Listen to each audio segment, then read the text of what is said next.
Hello, everyone, and welcome to the Switch Statement Podcast. It's a podcast for investigations into miscellaneous tech topics. This is our 9th episode on Masters of Doom by David Kushner.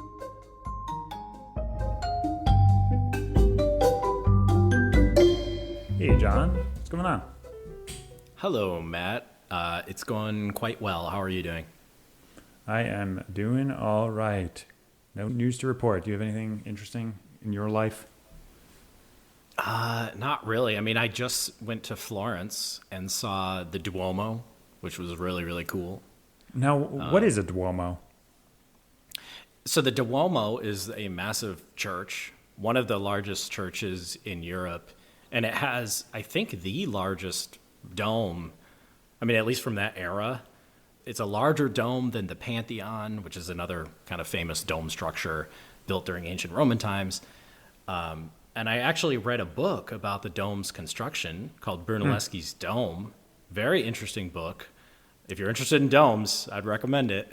Dude, let's make that the next book.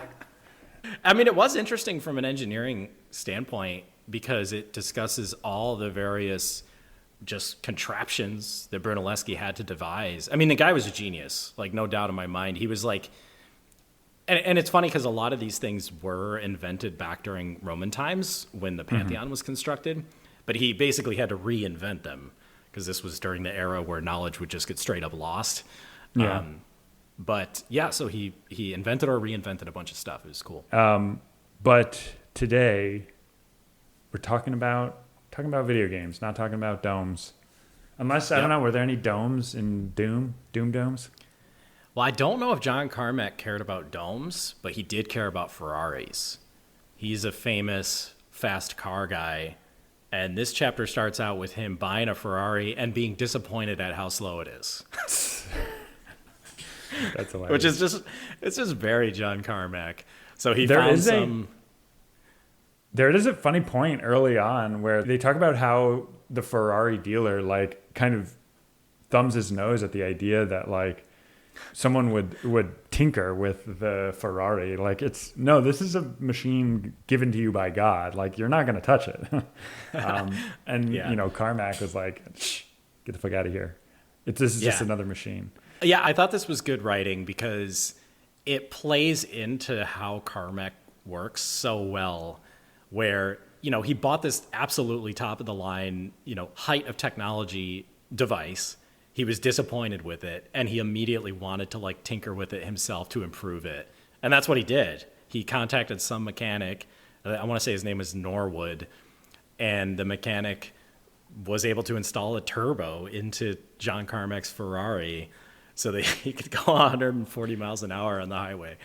I think that there is something to be said for this mindset kind of in the abstract, where I think the most fantastic engineers are people who don't care at all about like boundaries or like, it's like you have a problem and then you spend a while looking at your own code and you're like, okay, I looked this through, my code is fine. Like if some people look at the like other system, they would be like, all right, well, I don't know. The problem is in the other system. But then Carmack just like completely does not care at all, like doesn't even really see the distinction. He's like, all right, like I'm going to go into this other thing and like tinker around with it because that seems to be where I need to optimize. Exactly. That's why I thought this tiny story was so effective, because I think exactly like what you're saying, this is so Carmack's personality. Like he just wants to tear things open and improve them, and he doesn't care. And I like your term of ignoring boundaries, because I do think that's like 100% what he did. And this section even segues into another interesting sections on BSP, binary space partitioning. Yeah. Dude, I love that they got into this. It's another example of boundary breaking, because he even mentions how, and maybe we should give a brief description on BSPs. And I'll just start by saying I'm not like some BSP expert, but it's binary space partitioning.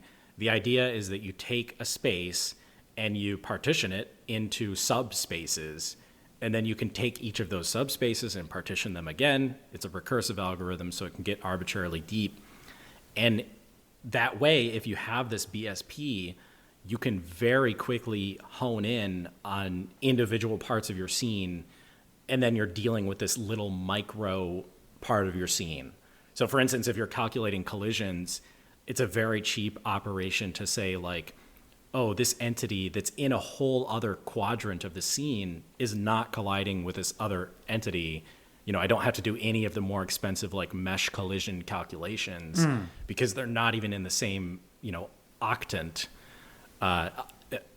Quadrant would be for a 2D scene. Octant would be for a 3D scene.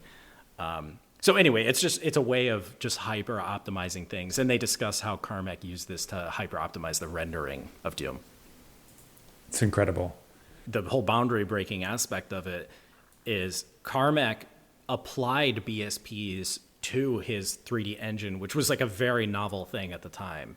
Right. You know, BSPs existed, they were being used for other applications, but no one had thought to like apply it to, you know, a 3D video game engine. And so that's where I think Carmack, one of his many areas of genius is that he's sort of able to like understand the connections between things that other people just can't see. Right.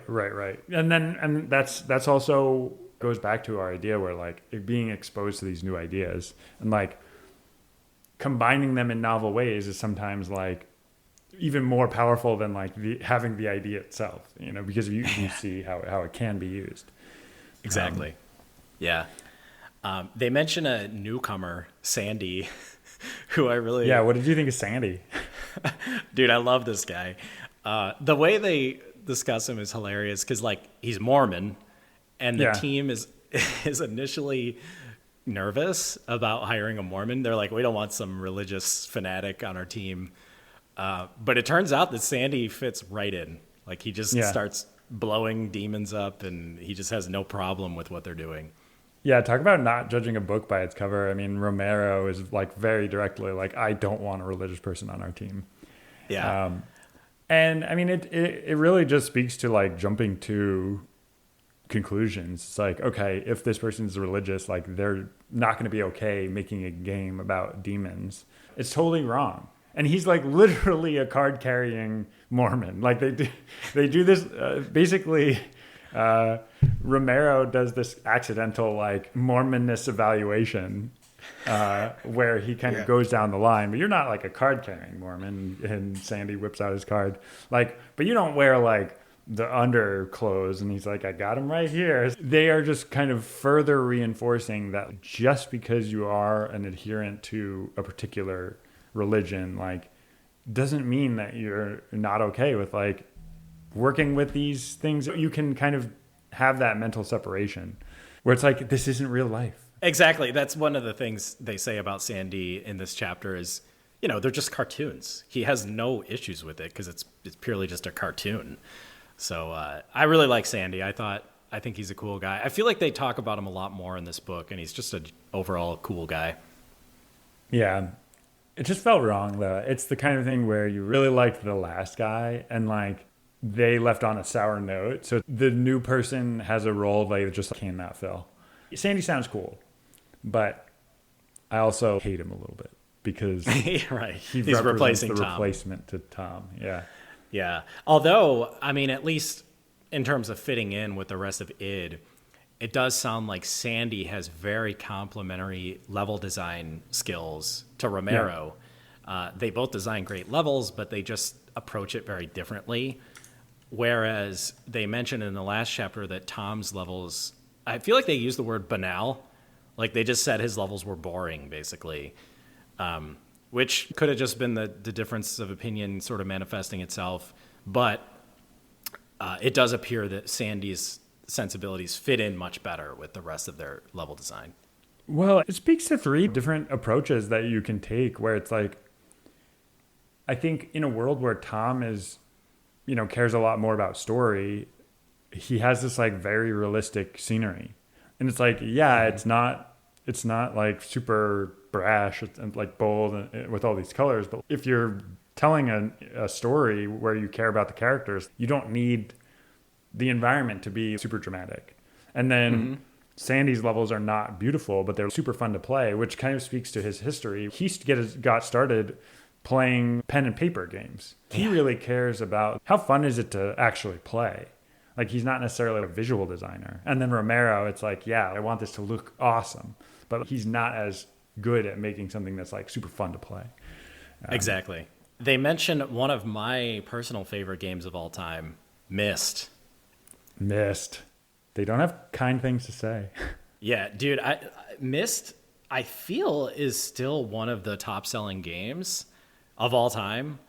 And for good reason. I mean, Myst was like completely incredible at the time. In a lot of ways, very different from what id was building. In fact, I think there was a section where they talked about how the guys didn't like the game because it was like, Myst is like a point-and-click adventure. It's just like a series of mostly still images with some videos. But the graphical detail is super high fidelity, whereas the id games were kind of low fidelity graphics, but like highly intense action and like kind of nonstop violence. And so they're sort of on two opposite sides of a spectrum. But Myst was an incredible, incredible game. I just got a Meta Quest 3, and they remade Myst in VR. So have you played the VR version of Myst? I have not. That sounds amazing, though. I have not tried it yet, but I wanna do it. I actually bought it a couple years back on the desktop, being like, I'm going to play this, and I never got around to it. But maybe I think instead of going through the old way, I've heard that the VR version is like very faithful and like very good. So I'm going to check it out. Nice. Okay, I want to hear about your experience. Like in this chapter, they're really getting down to the wire in terms of like releasing Doom, right? They have told people that it's going to get released by Q3 of 1993. That deadline kind of comes and goes. But there's a pretty good reason for why it might have taken them like a little longer than they were originally intending, right? Carmack is adding just a little add-on at the end, right? Yeah. No, and this is why I was saying earlier how insane Carmack is, because he made multiplayer deathmatch. And this was in the 90s, like in the early 90s. That is a problem that even today is still incredibly hard to solve. Like having the game state be shared in this like consensual, they used the word consensual at one point, which I thought was funny. But basically it means that all of the clients are sort of consenting that the game state is what it is. So you need some sort of server that like maintains it. Anyway, incredibly, incredibly difficult technological problem. And Carmack gets it running in a week. And the team all plays it. Unbelievable. Yeah. It's completely unbelievable. And Romero plays it, and he's like, this is bigger than Dave, where Dave was kind of their original remake of Super Mario. And he was right. I mean, deathmatch, huge, huge, huge innovation. Yeah. I mean, I personally, like, I don't know. I don't like playing multiplayer games, but it's like, I can respect like how difficult a challenge that it really is. So, and like, again, it's like, this is why I say it's frustrating, because it's like networking is it's got to be one of the most difficult parts of programming. Like, yeah. Sure, like when you're running a program on one machine, things are coming in one after another. Like, you just have a single user. Like, that's one thing. It's just like a whole other thing when you need to worry about like all of these like ordering problems of like receiving packets. Like you have these switches, you have different latencies, things are coming. Like, yeah, it's unbelievable. It's also so different. Like, I think there's a big misconception about software, which is like, oh, he's a software engineer. He can build anything. He can build a graphic system or he can build a networking system.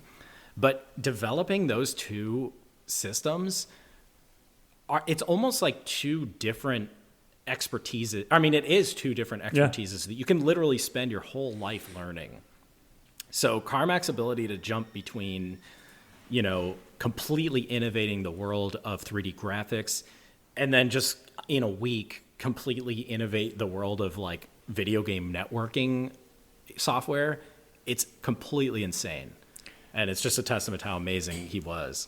It's absolutely unbelievable. And I mean, they do talk about the fact that they're basically workaholics. Like Yeah. They're working constantly. And like that's the only way you could pull something like this off, I think. They just have to be working 16-hour days every single day.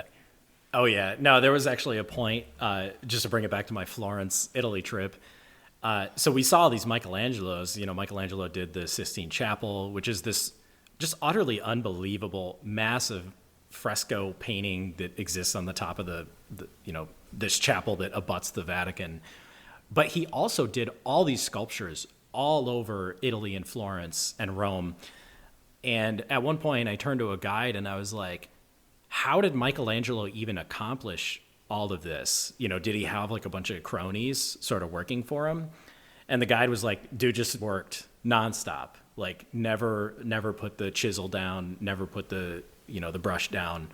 Like Michelangelo is apparently like a famous workaholic. And yeah, just to your point, that's really the only way you can achieve this sort of thing in life is just to constantly be working. I also heard that the Sistine Chapel was basically like, it was a burden. Like he was granted that job, like as like kind of a fuck you, like no one can do this. This is going to be a nightmare. And it was like, he kept on like getting paint in his face while he was on this crazy platform. Yeah, literally back-breaking work, or almost literally. It's not like he broke his back. But yeah, he was in constant pain after working on it all day, sitting on his back, like you're saying, and having paint fall all over his face. So yeah, incredible achievement, but definitely a workaholic. Just like John Carmack. Yeah. Also similar in that he did, architecture, painting, sculpture. He was kind of I almost said a Renaissance man. Anyway, so yeah, kind of similar in a way. John Carmack, the modern day Michelangelo. Oh yeah.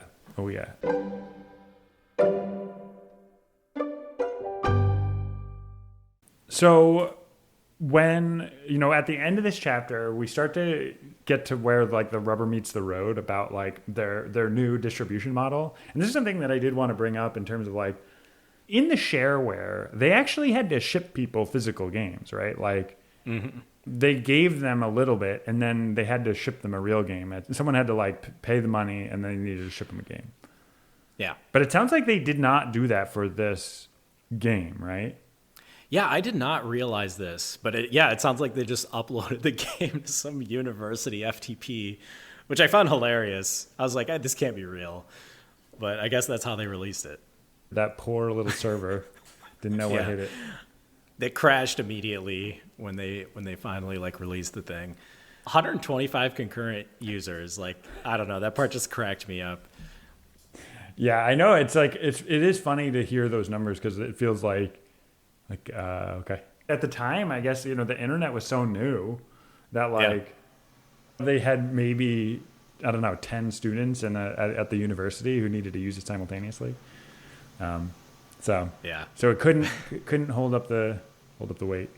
But yeah, so that's sort of how this chapter ends. I mean, they have this very unique distribution model, and they get the shareware version up on this FTP, and people just start ravenously downloading it, and they kind of leave us in suspense, like how well it actually does. But it seems clear that it's really picking up.